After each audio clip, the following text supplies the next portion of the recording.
From the Detroit Free Press, I'm Robin Chan with a Voice Briefing special report. For nearly 75 years, Michigan Central Station served as Detroit's transportation hub for the railways. Built in 1913, the train station witnessed hundreds of thousands of travelers.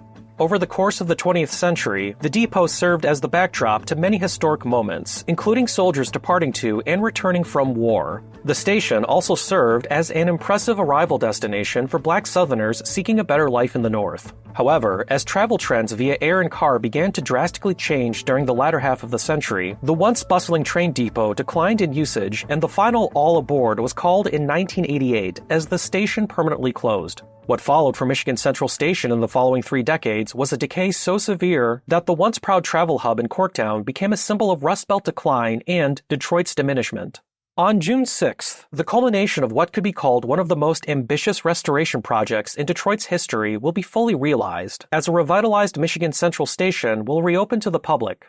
In a news release, Mary Culler, chair of Michigan Central, wrote, quote, "After a 6-year restoration by Ford and so many others, Michigan Central Station will reopen, reimagined as a place of innovation and culture open to all. This is a historic moment not just for Michigan Central, but for those near and far who love Detroit, and that's why we're creating an opening worthy of this achievement that invites everyone to join us for the station's next chapter, no matter where they are located in the world." End quote. In the lead up to the train station's grand reopening, the Detroit Free Press has been covering every aspect of the story. In furthering our coverage of both the past and the present, the Free Press has partnered with the Detroit Historical Society to bring you memories and perspectives of Michigan Central Station from Detroiters in their own words. In interviews conducted by Noah Levinson, Toby Voigt, and William Wall Winkle, you'll hear from Donna Palmer. I was born in Pittsburgh, Pennsylvania, November 5th, 1942. And how long did you live in Pittsburgh for? Until I was 9 years old, and I moved to Detroit. Shirley Davis. I was born in North Carolina, but we came here. I was 3 when we first came to Detroit.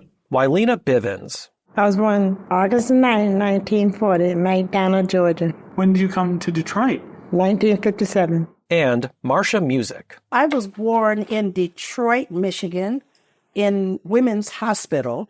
To start us off, here's Marcia Music describing the significance of the train station to Detroit's Black community. And Michigan Central train station is very important to Black people here because it was one of the primary ways that Black people ended up in Detroit from the South, coming in from the various train lines from the various states, Georgia, Mississippi, Alabama.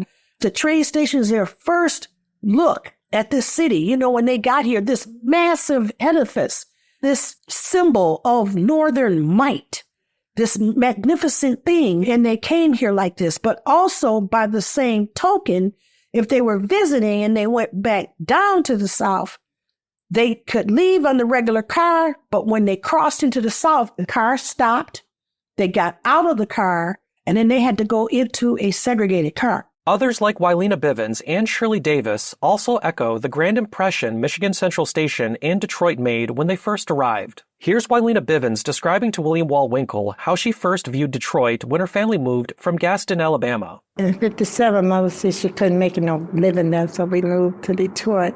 When you came to Detroit, what did you think? What was your first impression? Oh, it was the biggest place I'd ever seen in my life. And I thought the train station was the prettiest place. I come in on a train. I'd never traveled that far before. I was excited. I thought it was really nice. And then I left a lot of bad things happening in the South. I was glad to get away from. Here's Shirley Davis. We came by in that train station down there, the one that's no longer working. We came through there and I was mesmerized. And we moved in to it was like the Eastern Market area at that time. And it was just like something I had never seen before because the hustle and the bustle and the people in it, all you can do is just look. In her 2015 interview with Noah Levinson, Donna Palmer shared a similar admiration for Michigan Central Station and expressed a strong desire to preserve its features. Oh, it was a beautiful place. It was a lovely place just to go and visit, just to walk through it. Even without needing to go on somewhere on the train? Right. They had lots of stores.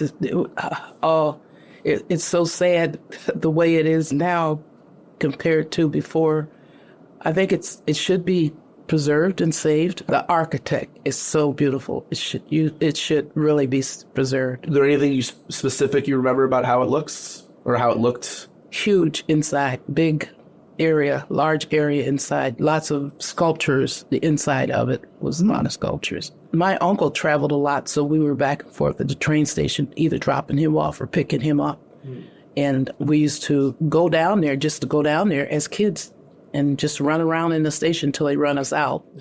3 years after this interview, Donna Palmer's wish to preserve Michigan Central Station would begin to come to fruition as the Ford Motor Company announced their purchase of the station in 2018. This 6-year-long restoration process has been a demanding journey. The Free Press's Phoebe Wall-Howard documented how a secret basement and flooding debacle set back the redevelopment. Additionally, to best match and restore the limestone architecture of Michigan Central Station, Ford Motor Company had to source and then reopen the exact quarry used in the original 1913 construction of the station. As Detroit moves closer to witnessing the rebirth of an iconic city location, the Free Press has you covered with what else you need to know. On Freep.com, you can find John Gallagher's historical look back into the causes of Michigan Central Station's decline, Kylie Martin's profile of the chief preservation architect who gave birth twice during the 6-year redevelopment, Julie Hines' breakdown of the station's standout moments in pop culture, Alyssa Robinson's compilation of historic station photos through the years, and even more coverage. You can find links to all these stories in the description of this podcast and again on Freep.com. In this piece, you've heard the voices and memories of Marcia Music, Wylena Bivens, Shirley Davis, and Donna Palmer. The interviews were provided by the Detroit Historical Society. Special thank you to William Wall-Winkle, Tracy Irwin, Dana Afana, Amelia Benavides Colon, Omar Abdelbaki, John Gallagher, Phoebe Wall-Howard, Randy Essex, and Marianne Struman. Nicole Avery Nichols is the editor of the Detroit Free Press. Thanks for listening, and you can hear more from us each weekday on The Detroit Voice Brief, available on Apple Podcasts, Spotify, Amazon Music, YouTube, and wherever else you get your podcasts. You can also listen to our podcasts and audio reporting at freep.com/podcasts.